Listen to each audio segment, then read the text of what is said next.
art school? I went to Northern Illinois University, and I majored in illustration. I graduated with just my BA. I didn't really know if I could make a living at it. I just know I liked doing it. I was pretty good at it. But I think being young, I didn't really have a direction. Didn't know, from Illinois, you're not, what's the word, exposed to all the animation and what jobs there are in animation. I knew I liked to draw. I knew illustration was a good avenue to take at the time. NIU was known for illustration when I was born there. So were you thinking of comics or animation when you were in college, or were you just hoping just to graduate and think about that once you graduated? I had no idea what jobs were in animation. I just kind of fell into it. When I was in college, I just wanted to concentrate on just drawing, and after graduating, figuring out what I wanted to do after that, whether it was book illustration or comics or spot illustration here and there. Did you think your experiences in college helped you in what you're doing right now? What I'm doing right now? No. Because I didn't go to school for animation.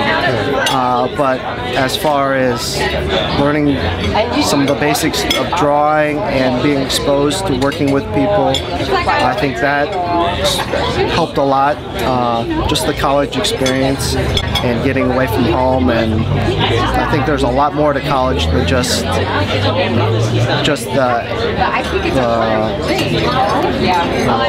curriculum aspect of it. I think there's more to college where just growing as an individual, learning experiences outside of just art.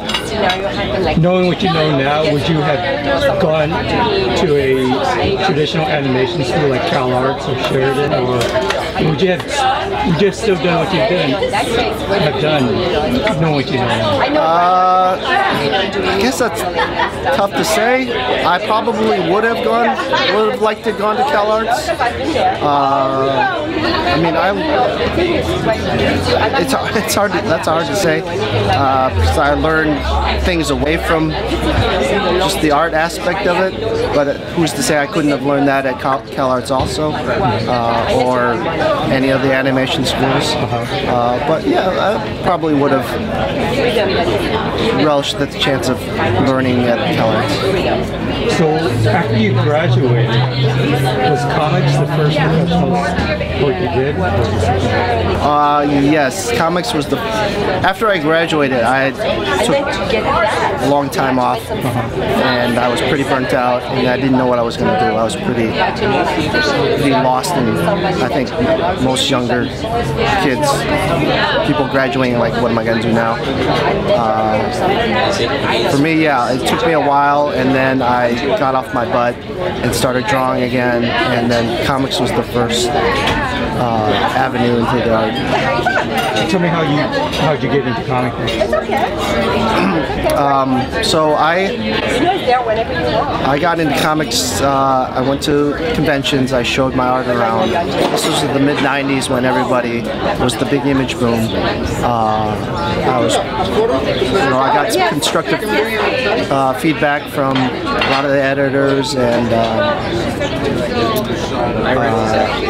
then I just kept on working on it, going home after my day job and just drawing for as many hours as I physically could, and just going to other cons and showing my stuff and getting criticism back. And I got my break at Image Comics at the tail end of the boom, and I got lucky, I guess, and they hired me. I was just doing mostly spot work at the time.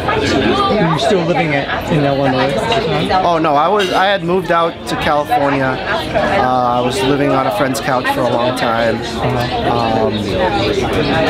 So yeah, I was in studio Van Nuys, and then I moved down to Cerritos and lived with a friend of mine, Marlo Kiza, who's an inker at Image. So how did you transition from comics into animation? So when I was in comics, I made like no money. I think. Wait a minute, so you didn't get houses like most guys in the 90s? No. I was at the tail end. So I think I made a total of $8,000 that year total, and then more established people were getting more, more on their tax return than I was getting full year.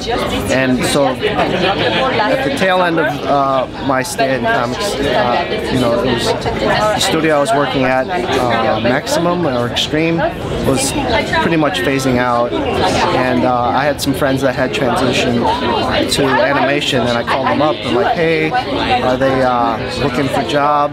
And they said yes, and so they gave me the number of the PR person or the recruiter. I faxed them the stuff, and I got super lucky, and they said, when can you start?